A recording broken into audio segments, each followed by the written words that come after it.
Hello friends, आम YouTube channel रे आपन को अनेक अनेक स्वागत। बंधुगण, माघ मासर पूर्णिमा तिथि माघ मासरे पड़ी थाए। आध्यात्मिक दृष्टिकोण माघ पूर्णिमार विशेष महत्व रही। एही दिन स्नान दान जप एवं उपवास रही विशेष फलाफल देई थाए। माघ पूर्णिमा माघ मासर शेष दिन बोली विवेचना करा जाए। विश्वास करा जाए जे एही दिन पवित्र नदी रे गाधोइबा अत्यंत शुभ। किंतु माघ पूर्णिमा तारीख को नहीं द्वंद्व रही। फेब्रुआरी 23 ना 24 केबे पालन करा जिवो माघ पूर्णिमा? उपवास केबे पालन करा जिवो?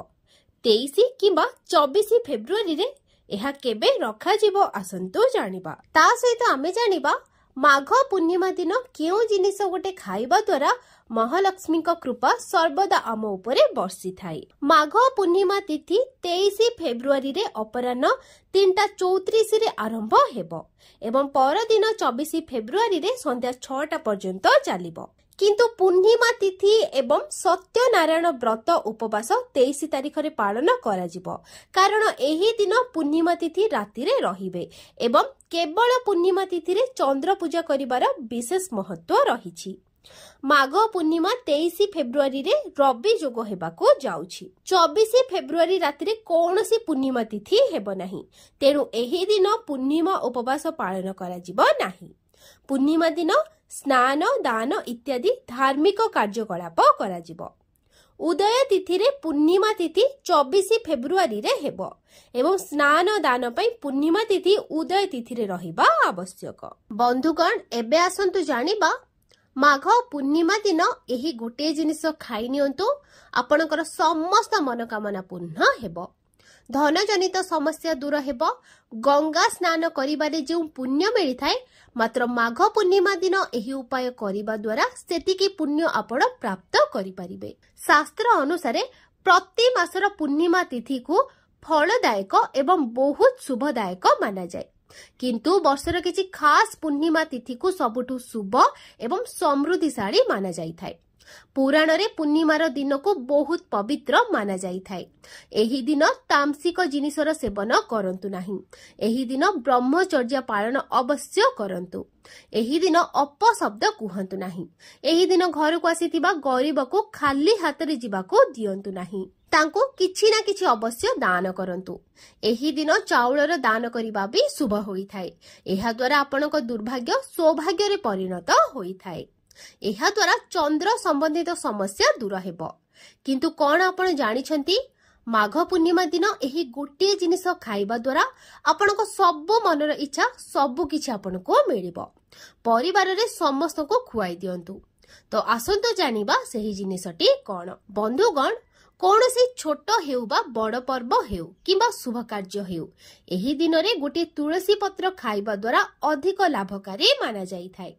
नियमित रूप से सकाळ समय तुलसी पत्र खाइबा द्वारा जहा बड़रू बड़ तीर्थ यात्रार पुण्य फल प्राप्त होई थाए। पूजा पाठ बा दान करिबार जो पुण्य प्राप्त होई थाए, मात्र सकाळ समय गोटे तुलसी पत्र खाइबा द्वारा सेही पुण्य आपनको प्राप्त होई थाए। बंधुगण, वैज्ञानिक मतरू तुलसी रु अनेक तथ्य मिली थाए। वैज्ञानिक भी एहाकु चमत्कारी मानि थांती।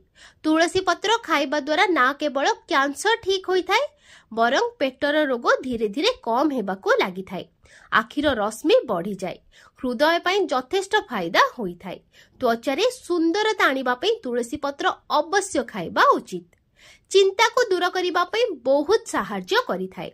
ठंडा काश को दूर करिबा पई नियमित तुलसी पत्र खाइबा उचित। केतेक बीमारी तो एहार महकरू ही दूरे जाई थाए। एथि पई लोक माने घरे तुलसी पूजा अवश्य करि थांती। किंतु बंधुगण, ध्यान देबे, जेबे आपण तुलसी पत्र खाइबे दांतरे चोबेबे नाही, एहाकु ढोकी देबे।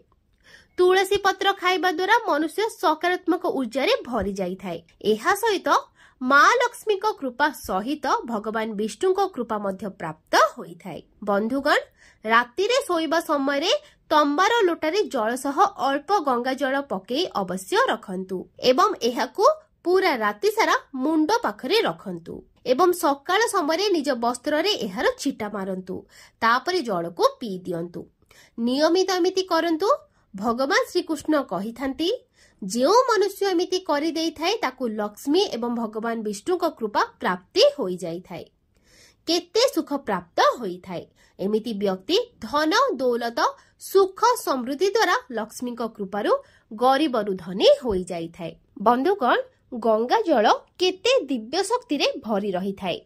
शिव पुराण रे कुहा जाइछि कि नियमित वस्त्र रे गंगा जलर सिंचन करिबा द्वारा तथा सकाळ समय गंगा जल को पीबा द्वारा व्यक्ति को मोक्ष प्राप्ति होई थाए एवं सेही व्यक्ति स्वर्ग लोकर प्राप्ति करि थाए। बंधुगण, गंगा जलर महत्व पौराणिक कथा अनुसार गंगा एक एमिति नदी अटे जेउथिरे स्वयं देवी देवता माने स्नान करिथिले। एथिपाई गंगार जल को बहुत महत्व माना जाई थाए। गंगार प्रादुर्भाव भगवान श्रीकृष्ण को चरण होई अछि। एथिपाई गंगा को बहुत महत्व दिया जाई थाए। हरिद्वार रे भगवान हरिंकर चरण कमल गंगा रे पड़िथिला।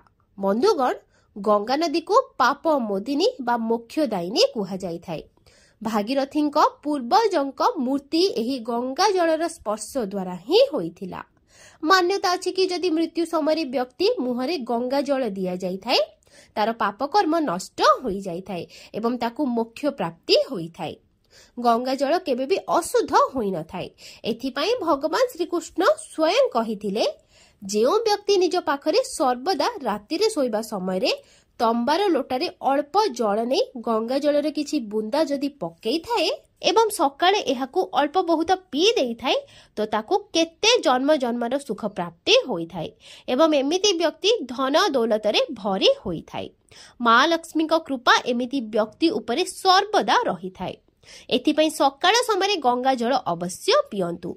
एमिति रे आपण गाधोइबा जल रे 2-4 बुंदा गंगा जल पकई जदि गाधोउछंती तो आपनको समस्त खराब कर्म नष्ट होई जाई थाए। सकारात्मक ऊर्जार संचार होई थाए। बंधुगण, द्वितीय रे लवंग। सनातन धर्म रे लवंग को बहुत महत्व माना जाए। पूजा पाठ आदि जिनिस रे लवंगर विशेष महत्व रही। माना जाई थाए कि लवंग रे माँ दुर्गांकर देवी वास होई थाए, लक्ष्मी वास होई थाए। एमिति रे सोइबा समय रे तकिया तले लवंग अवश्य रखंतु एवं सकाळ समय रे जेबे आपण उठिबे तो गोटी लवंग अवश्य खाई दियंतु। एहा द्वारा समस्त देवी देवतांकर कृपा प्राप्ति होई थाए। माता लक्ष्मी धन रे मालामाल करे देई थांती। किंतु ध्यान रखिबे लवंग दांत रे चोबांतु नाही, एहा पानी सह ढोकी दियंतु। बंधुगण, आपण एही उपाय को करंतु बा न करंतु, परंतु गाधेइबा पानी रे 2-4 बुंदा गंगा जल पके गाधंतु। एहा द्वारा व्यक्ति को सफलता प्राप्ति होई थाए।